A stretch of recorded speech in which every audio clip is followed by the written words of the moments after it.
Hey, what is up you guys? My name is Mia Weston and I am going to be talking all about hormones today. In particular, my experience of being on hormones for about 14 months, I think. Yeah, 14 months. I've also been actually off hormones for a little while in preparation for my gender reassignment surgery, which is happening in a couple of weeks. So I'll make a separate video around sort of like the effects of being off hormones and sort of the effects and such, because there is a difference and there is an effect on it, and I think a different video for that. First and foremost, I'd like to disclaim this is my experience, this is how my body reacted to being on hormones. So I mean, everybody is different, everybody's body reacts to hormones very differently, so every experience is like a snowflake, very individual. You get what I'm saying? I think first and foremost, I'll discuss my current dose. Well, the dose I was actually on prior to stopping hormones was Everol patches. So I was on 150 mcg of Everol, and I changed that twice weekly. I was also on Prigenova, and I think that was another form of estrogen. I think it was just estradiol in a different pill. Also, sorry for my voice, I am recovering from a chest infection, so it sounded a little bit weird and a little bit gross, but eh. And then I was also on finasteride, which is again another daily pill that I took. But then one of the main things that I was on was Decapeptyl, which is a injection. I was on a 11.25 a milligram injection, and it was essentially a testosterone blocker. And it's like quite a large needle, and it's like that big, and they stab it into your butt in between the two muscle plates, and it's like a syrup. It's so gross when they inject it in. You can feel it like expanding. It's not very nice, but yeah, that is your testosterone blocker. So it's actually a cancer treatment here in the UK.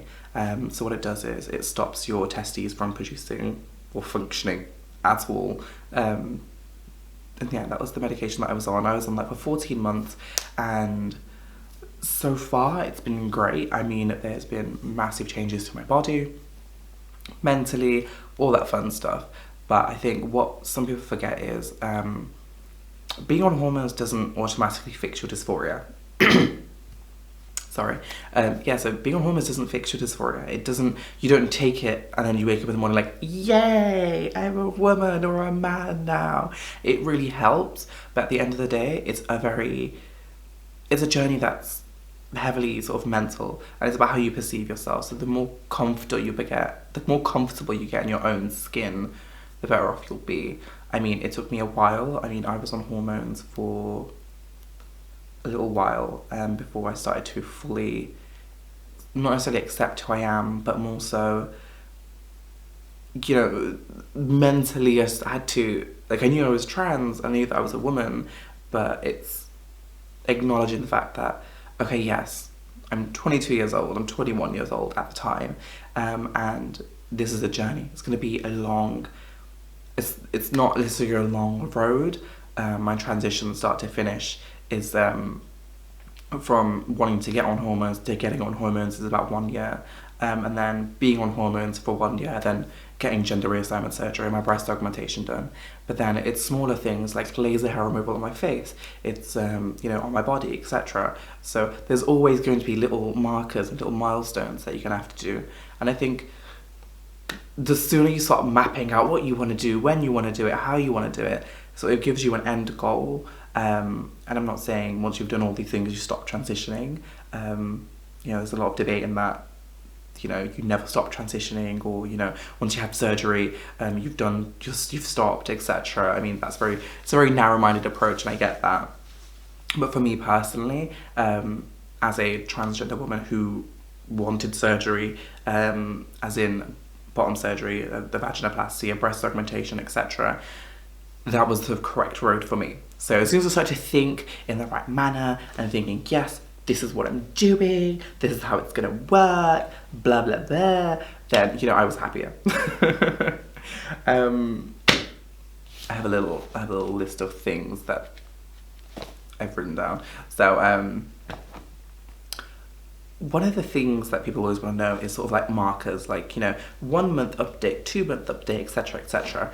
And let me tell you, in the first, like 2 months, the only thing that ever happened to me, when the first month, nothing. I was just like patiently waiting. I was like, why do I not have breasts? Why do I not have hips? What is happening to me? Well, it's not working. What am I doing? But the end of the first month, getting into the second month, you know, you start to realize that you get a lot of sensitivity and you get a lot of sharp pains just under the nipple, and oh my god, it's agony. First and foremost, when your breasts start to develop, it hurts a lot. I mean, at the moment, I am not wearing a bra, and you cannot actually see. Oh, never mind. I am probably about an A cup. I'm a 38 back, so 38A, there or thereabouts. What we have to remember is I'm very broad chested, so like I have a larger chest compared to cis women. So oh, second month gets a bit skewy. Towards the third month, I thought, you know, I'll start to see breast development. No. And then third month again, I didn't really see breast development at all. There's not much going on. Sensitivity, pain in the nipples, whatever. It wasn't until about 6 to 9 months that I actually started to see any form of breast growth. And that's like, for a lot of trans women that I've spoken to, that I speak to, etc., either online or in person, they tell me that, yeah, about like, you know, 3 months in, you know, whatever. And a lot of YouTubers are very, very much so the same, sort of 6 to, you know, 3 to 6 months. And I was like, what's wrong with me? But yeah, no, I started to get breast development between 6 to 9 months. My breasts are still growing. I started to see the most growth probably about a year in. That's when I really started to see the fact that there was actually something there. Otherwise, normally day to day, I could get away with just not wearing a bra. But in the past few months, I've had to physically wear a sports bra because I'm going to get surgery very soon. I thought there's no point of buying and investing in smaller bras because, you know, what's the point? It's a waste of bloody money. I'll just be wearing sports bras. And then in regards to breast development for the timeline, yeah, that's about it. They've been slowly growing. There's not much growth.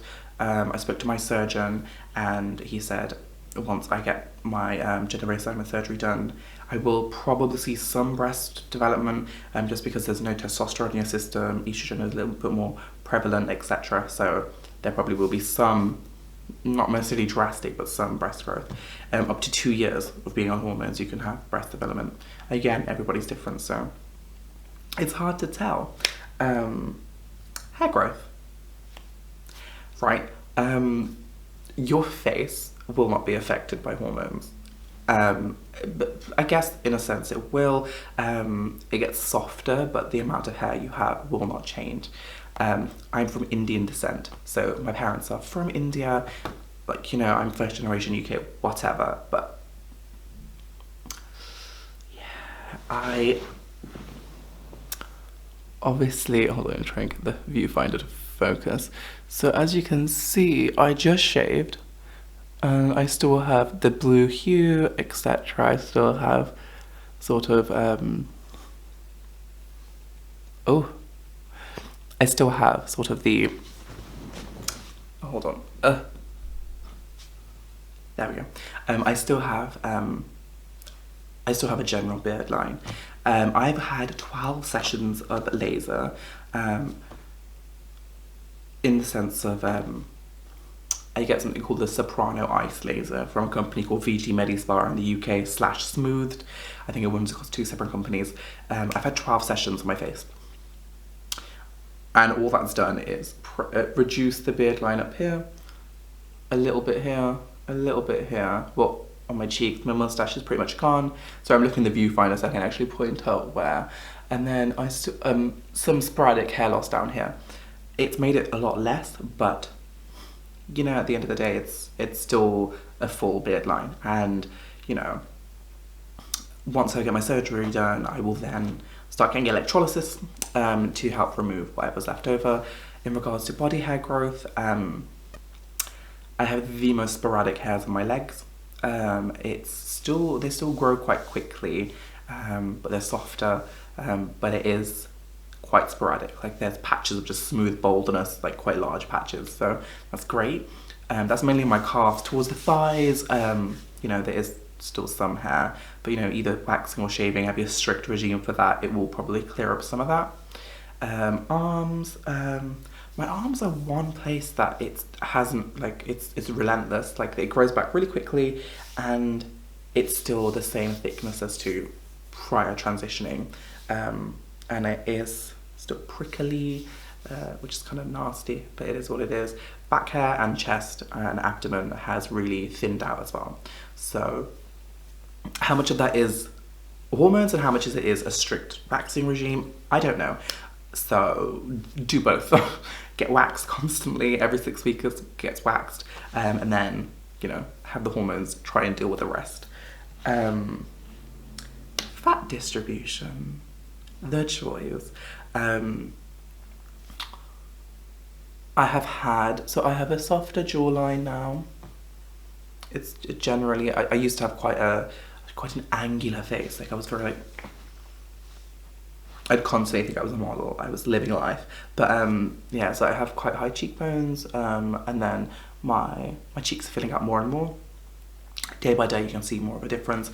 I think in my personal experience, I would say it would take me 2 years of being on hormones to fully be at a place where my body is something like different to what it used to be. I am getting more of a swoop in my hips, but it's not that drastic. I always sort of had some form of swoop, but I wasn't straight down.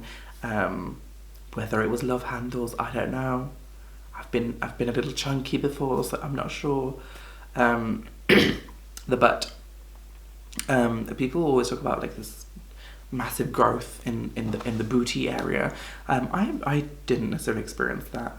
There's less muscle mass, so it can be perceived as it's more jiggly, more soft. It's more like sort of that motion. I don't know what to call that motion, but that. It's softer. It moves more, but it's just a little bit bigger. It's not that much bigger. Thighs, again, I used to go to the gym quite a lot, so I've always had quite muscular, big thighs. So I don't know. Again, it will take a while to fully convert muscle into like either fat or get rid of muscles. So I guess I'll keep you updated on that. See, 14 months in and I still don't know.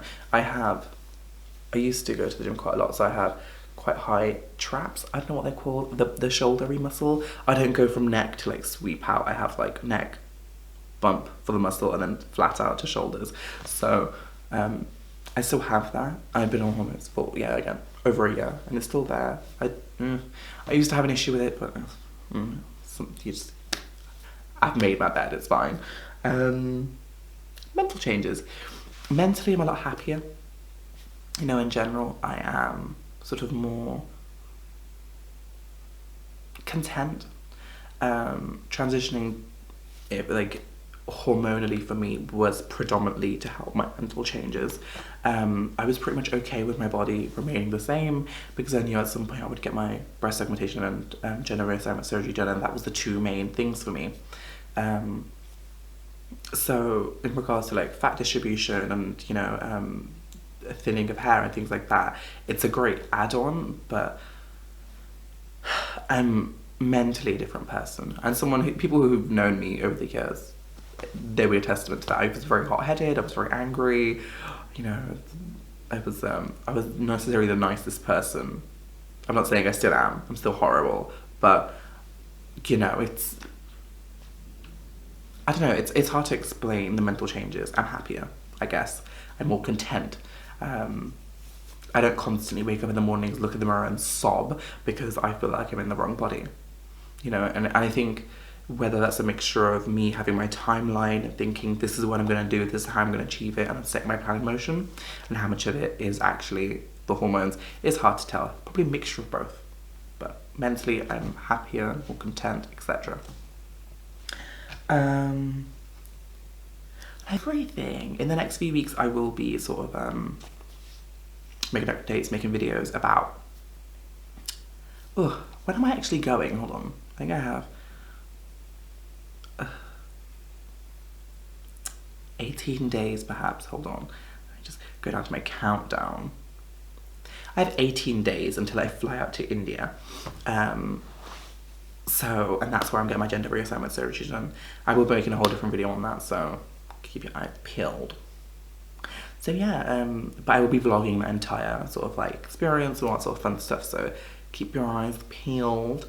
I mean, I don't know if I'll be vlogging and uploading while I'm out there, or I'll have to wait till I come back, which is 5 weeks, so I'm not really sure.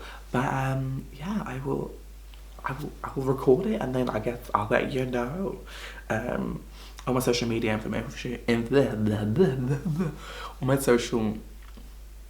all my social media information will be down below, so hit me up on that, I guess. So most of the people watching this are people that I already know, and people have requested this video, so I don't know.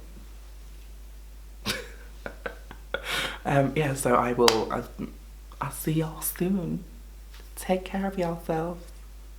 Bye.